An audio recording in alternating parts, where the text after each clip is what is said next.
Frigid air in Baltimore. The city has even issued a code blue alert. And while all the watches and warnings have expired, we are not feeling any relief out there. And these traffic lights downtown were really, well, those aren't traffic lights. We saw the grass blowing in the breeze, making it feel like single digits out there. And many people bundled up to try and make it through. Hats, scarves, big jackets, anything really to stay warm. Let's take a live look outside right now. It's still pretty windy outside, and temperatures will again be dropping.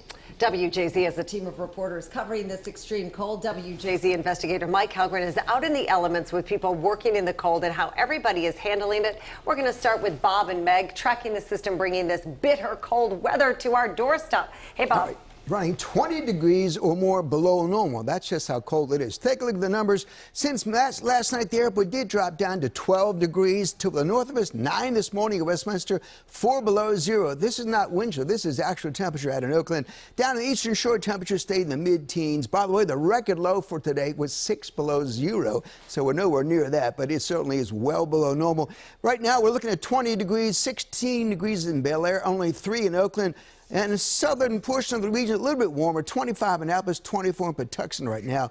But we still have those winds dealing with, and the temperature changed since yesterday at this time. We've dropped 11 degrees, southeast of us, 15, 17 degrees. Yesterday afternoon, we had dropped as much as 30 degrees in many areas because we were up to 50 degrees and we dropped down into the teens and low 20s. So huge, huge Arctic air mass over the region. Meg is looking at just how cold it feels out there. Meg?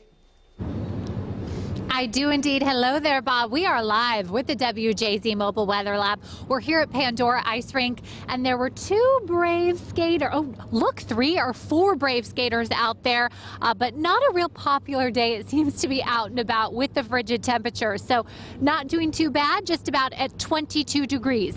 As for the winds, quiet right now. I would say, though, it's been pretty off and on blustery at this point, and that makes a huge difference for how it feels. So I want to show you the numbers that matter on a day like today, the wind chill. So obviously this is what it feels like as you step outside based on the temperature and based on those winds. So Bob showed us the actual temperatures earlier, not doing too bad. Upper teens, early 20s. However, this is how it feels. So single digits, that wind makes a very big difference. Let's talk about where we go tonight. Baltimore headed down to right around 10, 11 degrees. So very similar actually to the temperatures we had last night. The difference will be that we won't have those whipping winds, and we know that makes a big difference. More on that coming up in the full forecast. For now, I'm Meg McNamara, live with the WJZ Mobile Weather Lab, sending it inside. Thank you, Meg and Bob. Let's turn now to WJZ investigator Mike Halgren, who has been out in the cold all day with the impact of it all. Mike? Vic, I'm outside a home that was destroyed by a fire this morning, and I want to show you the ground here. This is where firefighters had sprayed this area with water, and you can see it has all turned to ice. Now, there were people on every floor of this home, all the way up to the 3rd floor. They all got out, but you can see just how much damage was done here. We literally watched the house just burn up. Galia Brown's family home on Walbrook Avenue caught fire and burned for hours in the bitter cold. We held a lot of family gatherings here, and it's just devastating. The Browns lost family pictures and belongings, but everyone got out alive.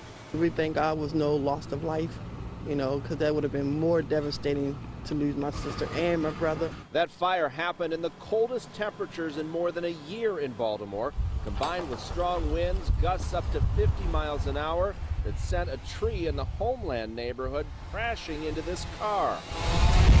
I think it's the wind more than anything, but I woke up and my friend was like, it's -6 degrees, and I was like, what? Already 10 people have died in Maryland because of the cold this season, 3 in Baltimore City and 3 in Baltimore County.